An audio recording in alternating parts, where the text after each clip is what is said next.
Greetings, audiophiles and Legend of Korra fans. Oh, who am I kidding? Welcome, Bolin fans, to my reading of my fanfiction, Castle of Glass.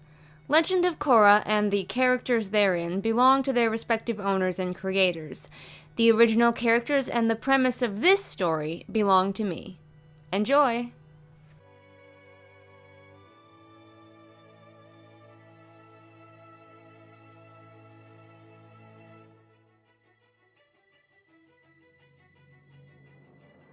Part 7.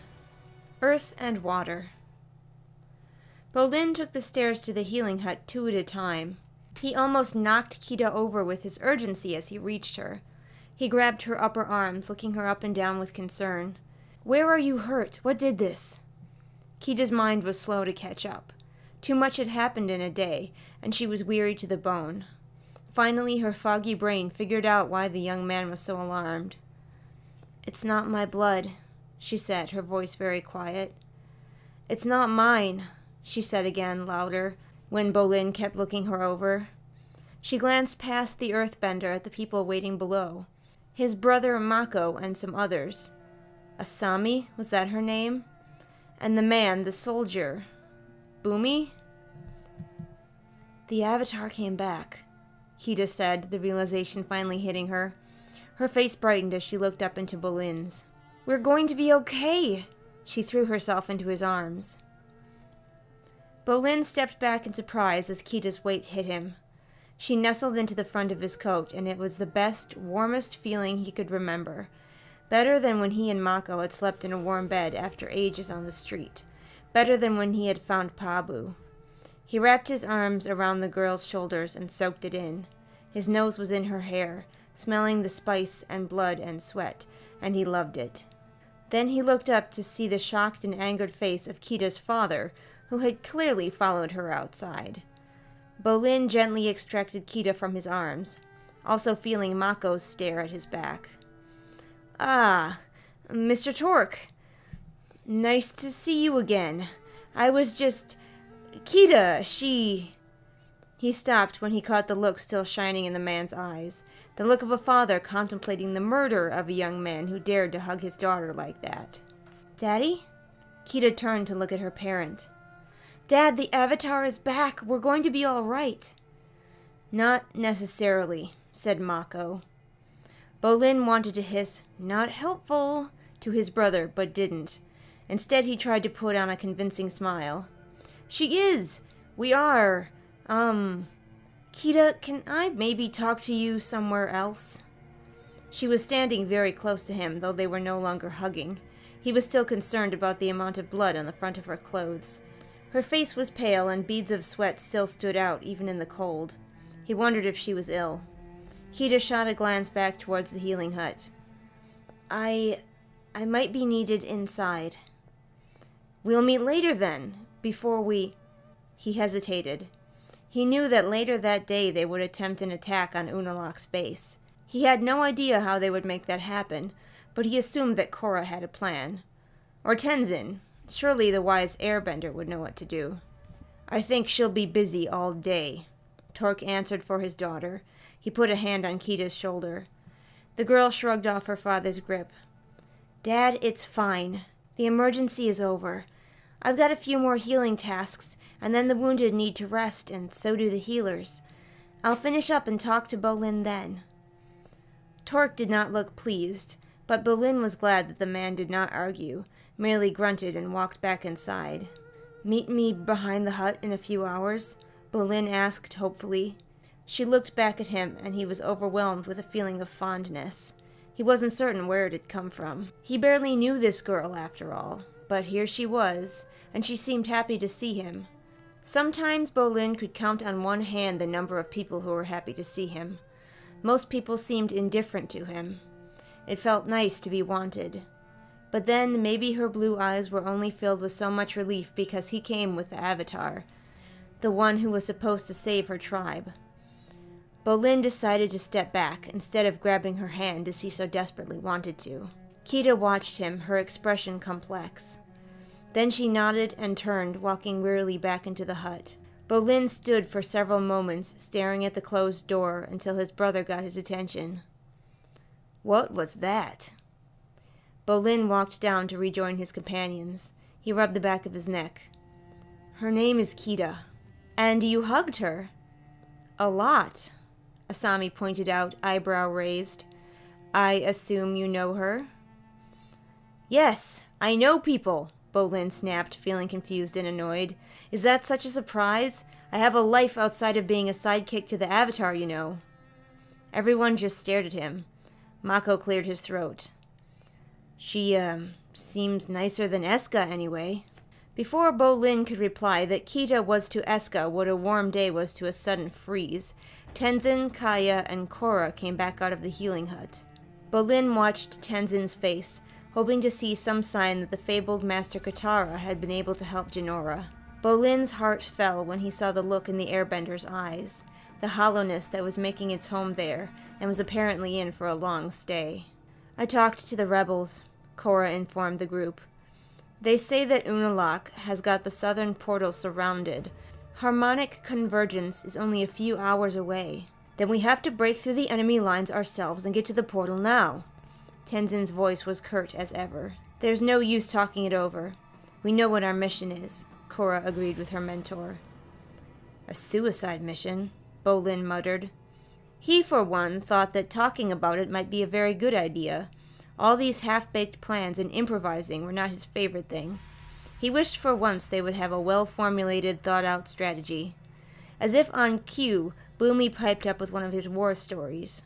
Everyone, Bolin included, stared at the soldier as he recounted a tale of sandbenders and an airdrop with the aid of a catapult and hog monkeys. Bolin would have chuckled, but he saw the expression on Tenzin's face. The twitch of the normally sage man's eyebrow meant a rare outburst was coming, and it was best to stand clear. Enough of your ridiculous lies! The airbender roared at his brother. Can't you see that the fate of the world, Jinora's life, depend on what we do here today? Hold on, maybe Boomy's right. Asami spoke tentatively. Bolin gave her a skeptical glance. Boomy's stories were fun, but where were they going to get a giant catapult and hog monkeys? We have a flying bison, and there's a plane on Varric's ship, the entrepreneur explained. Bolin didn't like where this plan was going. It sounded like flying. Not that he minded riding the flying bison, but was she suggesting that they might be jumping from said bison? From up in the sky? He felt a chill rattle down his spine, which had nothing to do with the harsh wind that wrapped itself around the group. Asami laid out the plan further, and Bolin could feel a pit forming in his stomach. He wasn't liking the sound of this. Maybe now wasn't the time for well-thought-out strategy. Maybe now was the time to just sit tight and see what happened. Perhaps that was just the earthbender in him talking. The desire to hold steady, then strike when the moment was exactly right. All this taking the fight to the enemy business was not his forte. Of course, Korra loved the plan. He knew how she thought. Korra was always living in the moment, always feeling her emotions acutely and acting on them without hesitation. Was that a waterbender thing? Maybe it was a Korra thing. Everyone, get ready to go. I want to leave in an hour, the Avatar barked. Bolin swallowed. Not only was he not mentally prepared for this mission, but he hadn't had his talk with Kita yet. Should he run off on her again? Leave her another note? It would be a lot easier, but he didn't want to. Maybe it was the hug. He wanted to talk to her now more than anything, especially as he was likely about to die in this crazy Korra mission. Kita sat on the edge of a bed, her hand resting on the broken arm of a soldier. Her mind was such a rush of weariness and confusion that she was barely able to focus on mending the bone. Several times her mind drifted, her thoughts following his blood as it ran like a calming river through his veins. The steady thrum of the man's heartbeat was soothing. She tried not to think about Naruk, how she had felt his heart stop again and again, how she could not keep it beating. Kita? At first she thought she was going to be scolded for taking so long. I'm almost finished, she said, squeezing her eyes tight shut and concentrating. The bone knit itself willingly together, and she sighed, looking up. The healer who had addressed her was standing with Bolin. Kita's eyes grew wide with surprise. I thought we weren't meeting until later. We should talk now. Korra and Asami have a crazy plan to attack Unalaq's base and the portal, so we have to talk now before I go and try not to die. What? Kita stood up so fast she knocked over a bowl, and several other people stared at her. She blushed, then addressed her fellow healer. I've repaired this man's arm. I'm going to have a quick chat with my friend now. Her tone was so matter-of-fact that the other healer didn't question her. Here, back here, Kita said, taking Bolin by the wrist and pulling him back into one of the isolation rooms. A soldier was sleeping on the cot within. He had a bad head wound, Kita explained when Bolin gave her a concerned look. We healed it, but he needs to rest. He won't bother us. Nonetheless, Kita spoke in a whisper.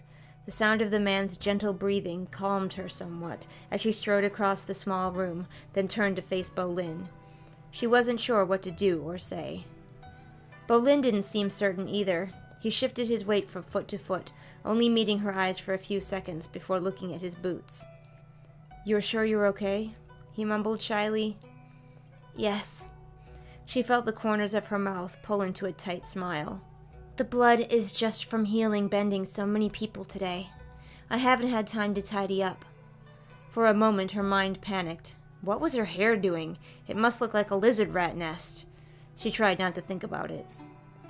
"So, you were back in Republic City being a mover star." This was a silly thing to ask about, she realized after her words had left her lips. With all this impending doom, what was she doing asking him about his career in films? "Yeah." He looked up for a bit longer, a goofy lopsided smile on his face. "You heard about that, huh?" "On the radio," she nodded. Man, this was awkward. Why was it so awkward? They were friends meeting again. Clearly, just friends. But he had held her awfully tightly before. Maybe... No, there were far more important things to think about than that right now. She chewed her lip in frustration. If her foggy mind would focus for a few seconds instead of tap dancing all over the place. "Was it good to be home in the city?" "It was," Bolin nodded. "Though it comes with some bad memories too. Being poor, being cold and hungry. I made more money as a mover star than I have in my entire life." Kita sat on an empty cot, leaning forward, hands on her knees. "Really? What did you do with all that money?" she asked, genuinely curious. She had often daydreamed about what she would do if she was rich. "At first I bought a whole lot of neat things, like a hot tub. That was pretty awesome." Bolin's smile was more natural now. Kita felt her own smile threatening again. "It was a lot like those hot springs we saw when we first met.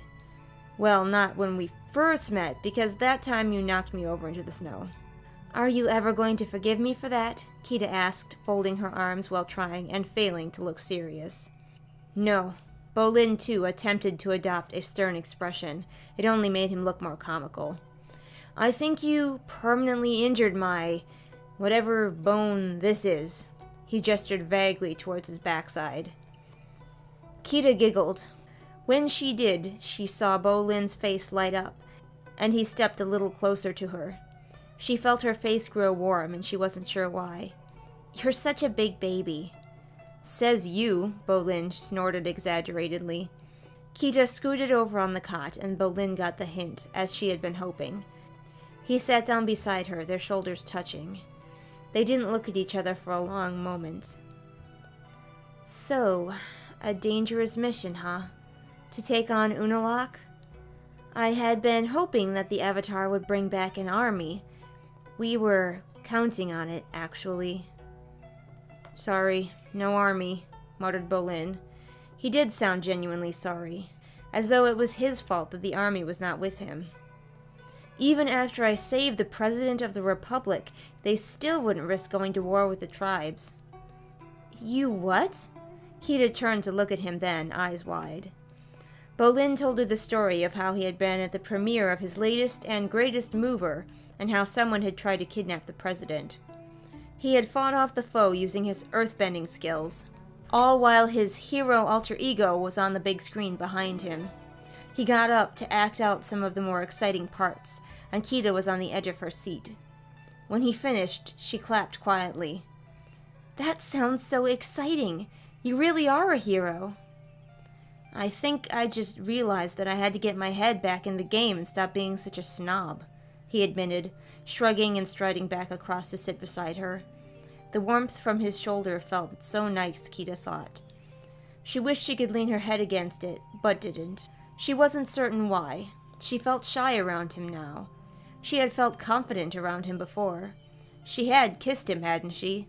That was pretty confident. Maybe it was his leaving. Maybe that had made her more angry than she cared to admit. Perhaps her disgust for her father over the letter had stopped her from feeling her annoyance at being left behind. It seemed like everyone else in the world got to go wherever they wanted. She stayed, trapped. "So you stopped being a snob?" Kita asked cautiously. "I hope so." She felt Bolin shrug again. "For a while there, I was in a bad place. I let the fame go to my head, and I think I liked being the special brother a little too much. I forgot about what was important, the things that were going on in other parts of the world. Bad things." He glanced sideways at her, a guilty expression on his face. "You forgot about us?" Kita's voice was tiny. She wasn't certain that she had been heard because he didn't answer at first. "I didn't forget you. I just got distracted. I felt like time stopped everywhere else in the world while I was there, making a name for myself. In the end, I didn't even care about the name after all. And then Varric got arrested, like I told you in my story, and he didn't even give me my last paycheck. Of course, by then I had thought a lot about it, and I wasn't happy there. Maybe I never was. So I sold my hot tub and gave the money to the best orphanage in town. Then we headed out here. Seems like we were a little late, though." "Seems like it." Kita could not keep the bitterness from her voice. "But we're here now." Bolin sounded hopeful. "We have a plan, and we're going to stop the harmonic convergence and save your people." "The harmonic what?" Kita raised an eyebrow. Was this something important? Why didn't people tell her things? Then again, maybe someone had, and she had been too wrapped up in her own thoughts, as usual, to pay attention. "You know," Bolin admitted, "I don't really understand it either. Something bad to do with the spirits, that's all I know." "I see," Kita nodded, as though she did see, which was not true. "So you're going to try this dangerous plan, and if it fails?" "I'm not actually sure," Bolin sighed. "People are always so vague about that." "Well," Kita felt her cheeks warming again, and her heart gave a little flutter. "Be careful, okay? I want to see you after all this is over, and we can have a real talk." She didn't look at Bolin, but she could sense his muscles tense. "I'll be careful," he said quietly. "Kita!" Someone was calling her. Kita sighed, standing stiffly. Bolin's hand was suddenly under hers, helping her up. She almost jumped, she was so startled. His hand was warm and strong. Her heart did another dance. "I have work to do." She left her hand resting on Bolin's for a moment, and tilted her head to meet his gaze. She had forgotten those eyes, how impossibly green they were, the way they looked at her, differently from how anyone else looked at her. Like they saw all of her. Then she lifted her hand from his. "I'll see you after your dangerous mission?" she asked, folding her hands behind her back. "You will," he said, so firmly that she believed him. "All right then." She grinned, feeling a little floaty. Maybe it was dehydration. She turned unwillingly and went out to find who had called to her, and for what reason. Bolin stood in the doorway of the isolation room, watching her walk away, weaving amongst the people she had healed. He admired waterbenders who could heal. Earthbending wasn't useful like that. All he could do was hit people.